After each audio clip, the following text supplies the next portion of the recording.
ABP 24 news पर अब वक्त हो गया है फास्ट से भी फास्ट खबरों का। केंद्रीय सूचना प्रौद्योगिकी मंत्री रविशंकर प्रसाद ने राज्यसभा में कहा, सरकार खुद का मोबाइल ऐप स्टोर विकसित करेगी और इसे सशक्त बनाएगी। सपा मुखिया अखिलेश यादव ने मथुरा में किसान महापंचायत को संबोधित करने के उद्देश्य से ट्वीट करके कहा, आज उठेगी कृष्णा की धरती से हलदर बलराम की पुकार, किसानों की महापंचायत बदलेगी अपने देश का इतिहास।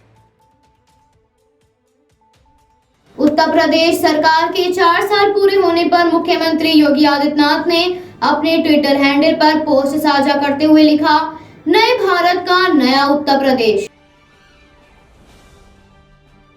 उत्तर प्रदेश के उप मुख्यमंत्री डॉक्टर दिनेश शर्मा ने मुख्यमंत्री योगी आदित्यनाथ द्वारा प्रदेश को विकास की ओर ले जाने और सरकार के 4 वर्ष पूरे होने के उपलक्ष्य पर उनको ट्वीट करके शुभकामनाएं दी। उत्तर प्रदेश की राजधानी लखनऊ में एक एलपीजी गैस से भरा टैंकर बिजली के पोल से जाकर टकरा गया, जिसके बाद टैंकर पलटने की वजह से एलपीजी गैस का रिसाव शुरू हो गया, जिससे लोगों में हड़कंप मच गया। हालांकि बाद में इंजीनियरों ने गैस बंद की, जिससे बड़ा हादसा होने से टल गया।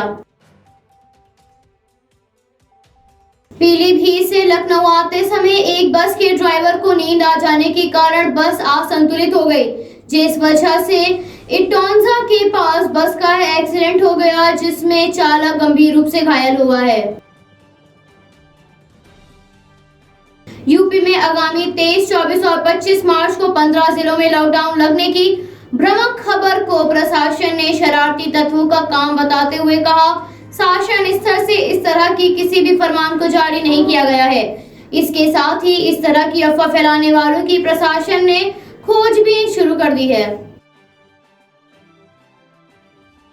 उत्तर प्रदेश के सुल्तानपुर में 8वीं पास चिकित्सक ने ऑपरेशन किया, जिससे ऑपरेशन के दौरान बच्चा और जच्चा दोनों की मौत हो गई, जिसके बाद पुलिस ने नर्सिंग होम संचालक समेत 3 आरोपियों को गिरफ्तार किया है। उत्तर प्रदेश के मथुरा में यूपी कोऑपरेटिव बैंक के चेयरमैन चौधरी तेजवीर सिंह गांव में किसानों को कृषि कानून के फायदे बताने गए थे, लेकिन किसानों ने उन्हें घेर लिया और उनके काफिले पर ईंट पत्थर भी फेंके। 28 मार्च से शुरू की जाएगी गोरखपुर से लखनऊ के लिए हवाई उड़ान। गोरखपुर से नई दिल्ली जाने वाला एयरलाइंस विमान ही रोजाना लखनऊ के लिए भी उड़ान भरेगा। प्रयागराज में इलाहाबाद विश्वविद्यालय की कुलपति की अजान से नींद खुल जाने वाली शिकायत के बाद प्रशासन ने रात 10 बजे से सुबह 6 बजे तक सभी धार्मिक और सार्वजनिक स्थलों पर लाउडस्पीकर पर पूर्णतः रोक लगा दी है। बिहार के हाजीपुर में एक 70 साल के बुजुर्ग ने 5 साल की बच्ची के साथ दुष्कर्म किया, जिसके बाद बच्ची को अस्पताल में भर्ती कराकर उसकी मेडिकल जांच कराई जा रही है। उत्तराखंड के मुख्यमंत्री तीरथ सिंह के फटी जींस वाले बयान पर उन पर जोरदार हमला होने के बाद उनकी पत्नी उनके बचाव में उतर आई हैं और उन्होंने बयान दिया, सीएम ने अपनी सांस्कृतिक धरोहर की बात की है। अगर हम भारत में रहकर अपनी वेशभूषा और आचार विचार की बात नहीं करेंगे तो क्या विदेश में करेंगे। और साथ ही उन्होंने इसको षड्यंत्र का नाम दिया है। हरियाणा में सरकारी शहरों की तरह ही गांव में भी आधुनिक कॉलोनियां बनाई जाएंगी, जिसमें गरीब लोगों को सस्ते दामों पर प्लॉट आवंटित किए जाएंगे, जिसकी जानकारी उप मुख्यमंत्री दुष्यंत चौटाला ने दी। मध्य प्रदेश के मंडला जिले में एक विवाह समारोह से लौट रहे लोग बड़े हादसे का शिकार हो गए, जिसमें ट्रक पलटने की वजह से 5 लोगों की मौत हो गई तो वहीं 46 लोग घायल हुए हैं। सीआरपीएफ जवान राहुल कुमार सिंह की पत्नी प्रीति सिंह बसपा पार्टी के प्रदेश अध्यक्ष की मौजूदगी में बसपा में शामिल हो गई, जिस पर उन्होंने कहा वो नगर पंचायत क्षेत्र के लोगों के हक और अधिकार के लिए लड़ेंगी। पंजाब में कोरोना की मार दिन पर दिन बढ़ती जा रही है, जिसके चलते पिछले 24 घंटों के भीतर 2387 पॉजिटिव केस मिले तो वहीं 32 लोगों की संक्रमण से मौत हो चुकी है।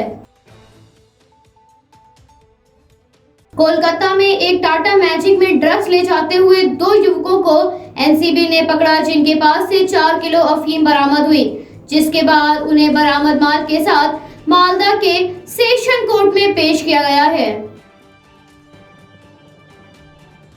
कोलकाता के अलीपुर जू में एक साधु शेर के पिंजरे में घुस गया, जिसके बाद उसे गंभीर चोटें आने की वजह से एसएसकेएम हॉस्पिटल में भर्ती कराया गया है। वहीं जू के सिक्योरिटी पर भी सवाल उठाए गए हैं।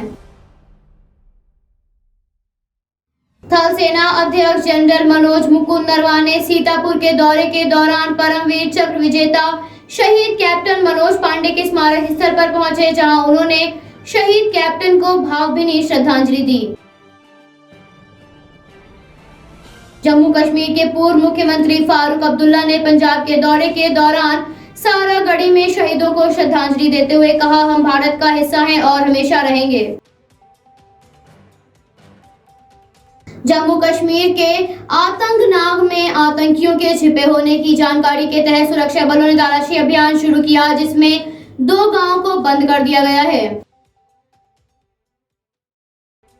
देश में कोरोना टीकाकरण की रफ्तार जोरों पर है, जिसके चलते 24 घंटे के भीतर 20 लाख से अधिक लोगों को कोरोना का टीका लगाया गया।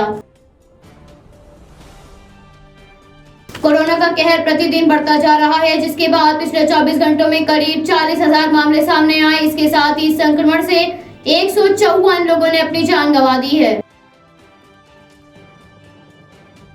कोरोना के बढ़ते मामलों के मद्देनजर रखते हुए गुजरात के कई बड़े शहरों के विद्यालयों में 10 अप्रैल तक ऑफलाइन कक्षाएं न चलाने का निर्देश जारी किया गया है। साथ ही परीक्षाओं को भी स्थगित किया गया है। Bureau report, AFP24 news, Lucknow.